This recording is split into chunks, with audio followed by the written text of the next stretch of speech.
Hello and welcome to the EVs and Beyond podcast. Thank you for joining us again. I hope you're already subscribed, but if not, don't forget to go on your podcast app or on YouTube, wherever you are, ring the bell, push that subscribe button, do whatever you can to make sure that you keep up to date with the wonderful news and podcasts and videos that are coming out of EVs and Beyond on a fairly regular basis.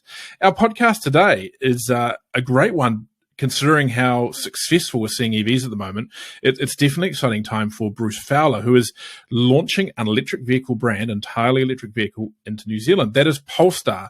Polestar is a Swedish brand, or European designed and developed cars that are going to be sold here from the end of this year, delivered out of China.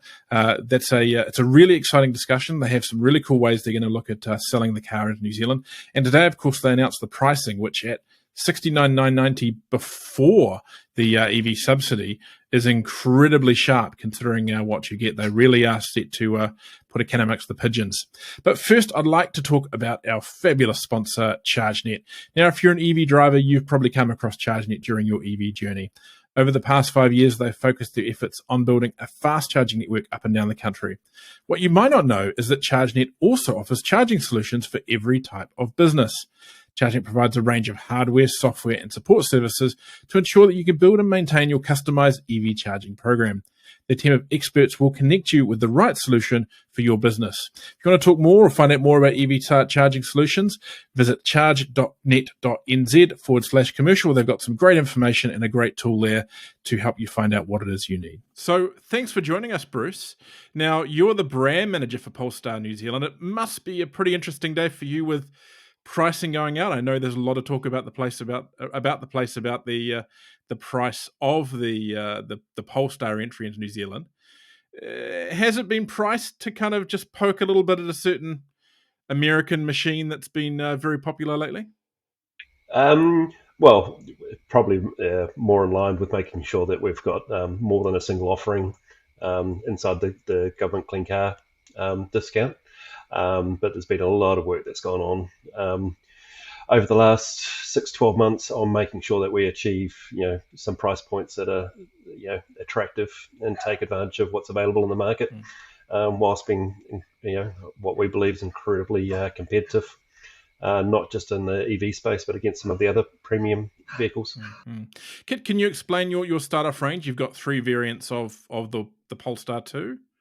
Yep. So obviously there's the single vehicle being the Polestar 2, which comes in 3 different variants, being standard range single motor, which is the price leading vehicle, which the first ones of those will actually be here early new year. Then we've got long range single motor and the dual long range dual motor. So both the long range variants share the same 78 kilowatt hour battery. To deliver great choice for customers. It's a really exciting time. And how important was it for you to have those 2 variants, as you say, under that limit for the government subsidy? I mean, how important is the government subsidy to the launch of Polestar in New Zealand? Well, it's seeing like the growth since in the EV space since the government rebate or subsidy came in. It's been very obvious that it is it's a key consideration for buyers. So to give have more than a single motor or single option under that rebate level was a big driver for us to achieve that. Obviously, from a customer's perspective, you've got those that are still conscious of wanting to have the highest possible range. But on the other side, you've also got people that are less concerned about the range and more concerned about price. So we cover both those options. Mm-hmm. So where are we at the stage of the launch of the Polestar brand into New Zealand? Now, you've got pricing. We understand what's coming. When are you going to start delivering vehicles to customers? I mean, when will Polestar hit the road in New Zealand as such?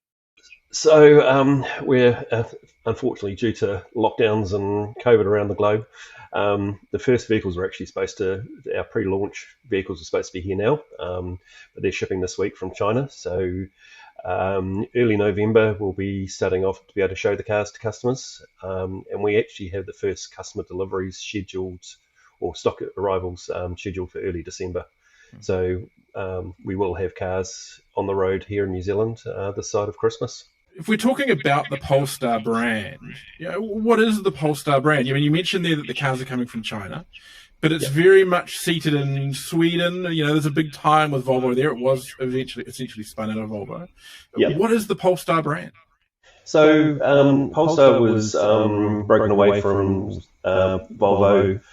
What we in 2017 was established as its own brand with a pure EV play. So it is owned by Polestar, by Volvo and Geely.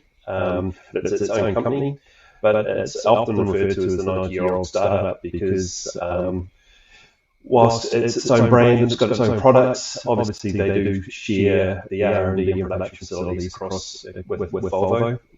Huge benefit for us here, particularly in New Zealand, is the after-sales side of that. So from day one, we're actually going to have nationwide servicing through the existing Volvo network. And so it still has that kind of Scandinavian feel to it, or is there a Chinese influence? Or, how would you describe it? 100% Scandinavian. Polestar is the actually only motor vehicle company in the world that CEO is actually an ex-designer. So Thomas Inglath used to be the head of Volvo Design. So very different. It's not an engineer. It's not a financial background. He is actually a designer, and 100% is around the design and the ethic of the vehicle. Mm-hmm. So you'll see that coming through right across the range. So it's a purely Scandinavian brand, but built in China. But so a lot of the Volvos that come here now, yep. And it's spun off from Volvo. Why have Polestar out in its own operation as opposed to being part of Volvo, which is within the Giltrap group of companies that you belong to? Yep. So globally, Polestar is its own company. It is very much based on a direct-to-customer model. So taking that lead, that's why it's been established the way it has in New Zealand. So we're standalone. We are looking at motor vehicle retail in a different way around how we talk to our customers, how we deliver the product. It's a really exciting time to, I think we're the first manufacturer to come out with our pricing, and the pricing includes on-road costs, for example. It's totally transparent around how we want to do things.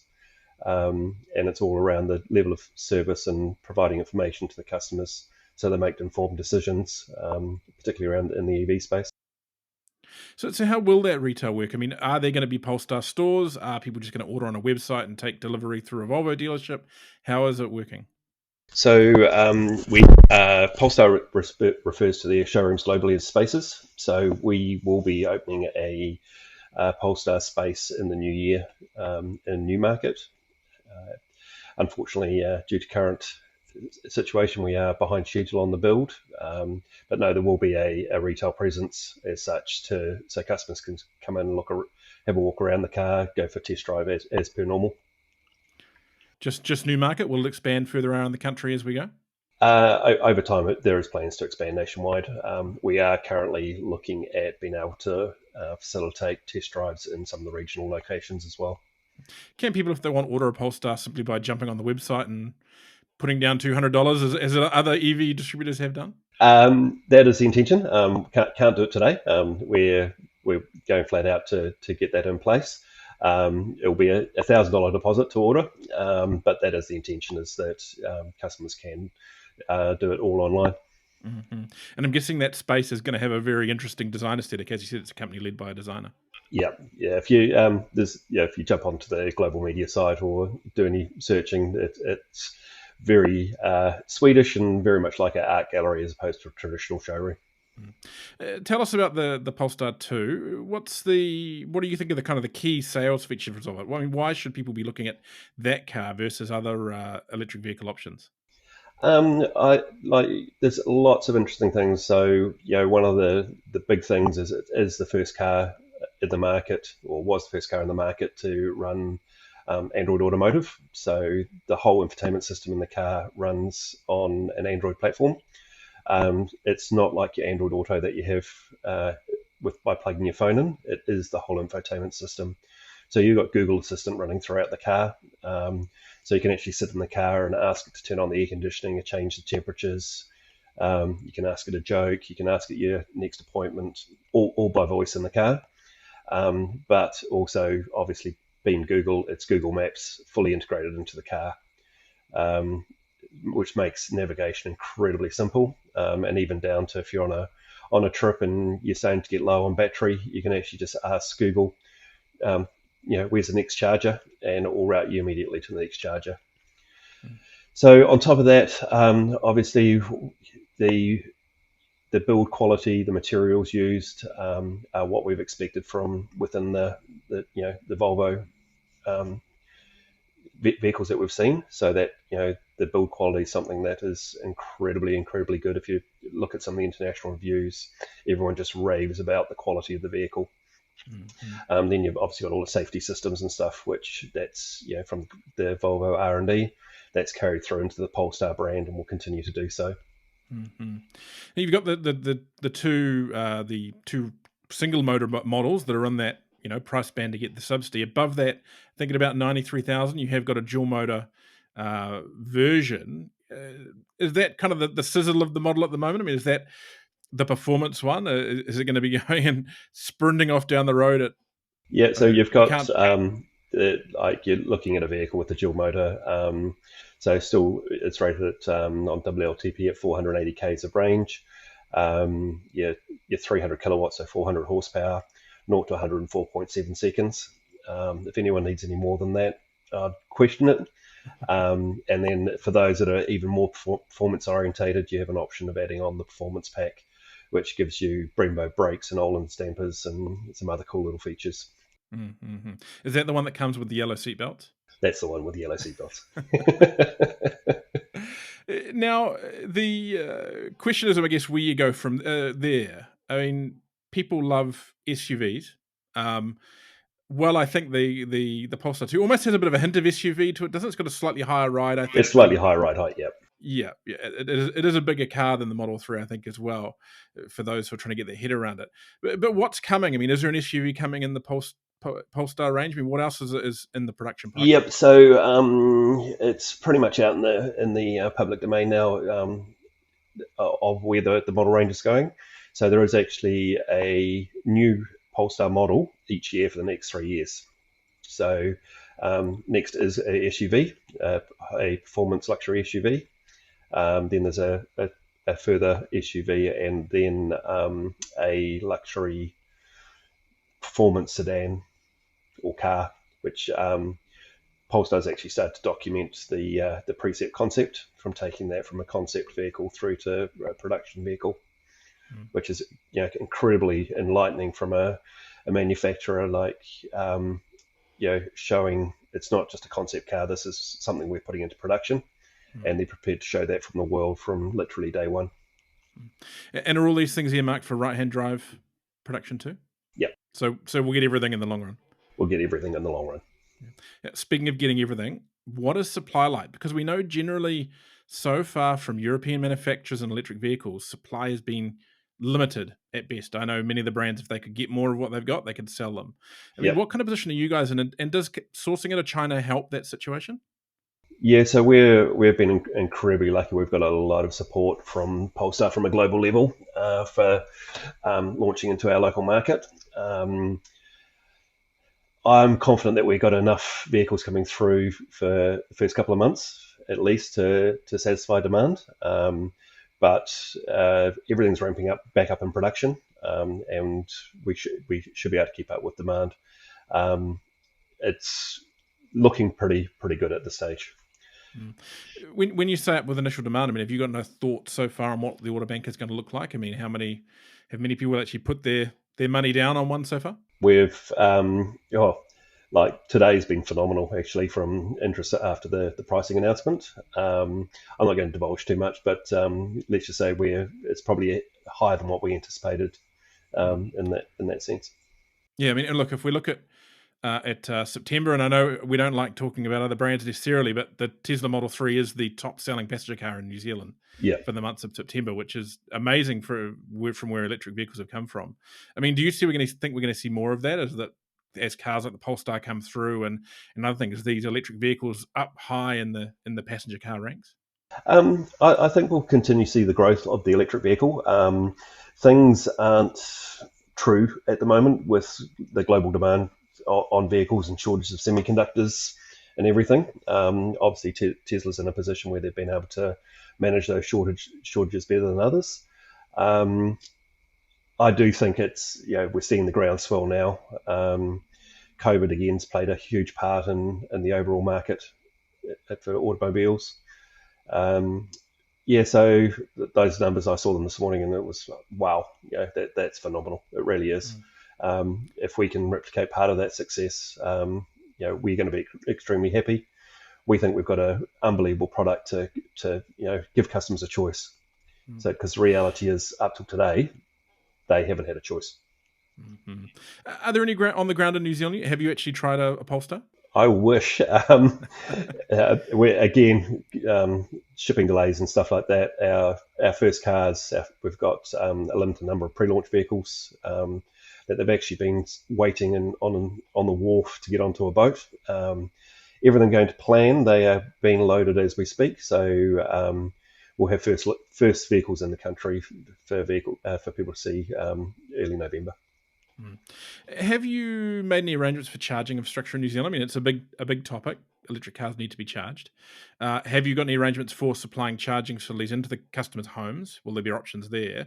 And also, I mean, are you partnering with any local charging operators to offer discounts or even just a fob for your customers? Yeah, so it would be pretty obvious that ChargeNet's in a very strong position as far as public charging infrastructure. We're in discussions with them at the moment around what we can do together, and I'm also in discussions with a couple of local providers that I've had dealings with in my previous position, who've provided really good solutions for in home. It's probably one of the things that's part of the education for those new to the EV space is around the charging infrastructure and what's required. And there's a lot of mistruths and a lot of confusion out there.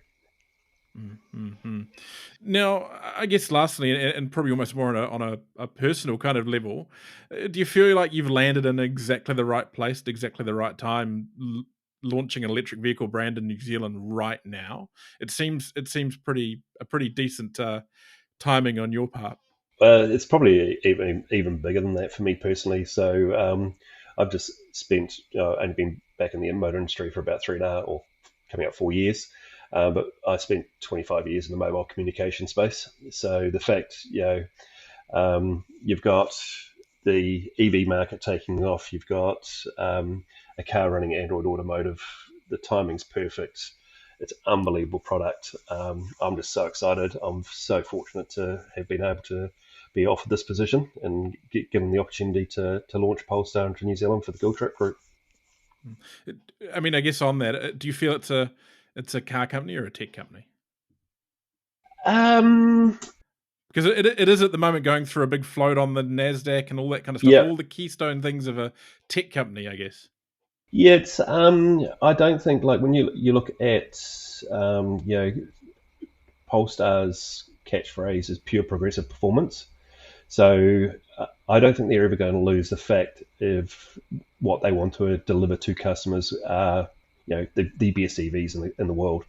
The fact that they've taken the approach of partnering with Google for the in-vehicle system and can leverage the rest of the group as far as the R&D. Yes, cars are becoming more and more technical every day. They're connected to the mobile network 24/7. The Polestar 2 is one of the first cars to have, you don't need your keys anymore. You can just use your phone. It's right. Through a secure Bluetooth connection. So yes, car company, tech company. I think they need to find out a new category for them. Excellent. Look, thank you so much for that, Bruce. Thanks for talking to us about Polestar. Now, if people want to go find out more about the pricing, find out more about the car itself, or even place an order, now, of course, they can go and find out more details at evsandbeyond.co.nz, but to go any further than that, where do they go? You can go polestar.co.nz or polestar.com/nz. At this stage, just because we are, the configurator will be going live early November, but prior to that, just make an inquiry through the website. I'm actually personally monitoring all the requests that come through, and we'll come back to you with the pricing and how we can do things.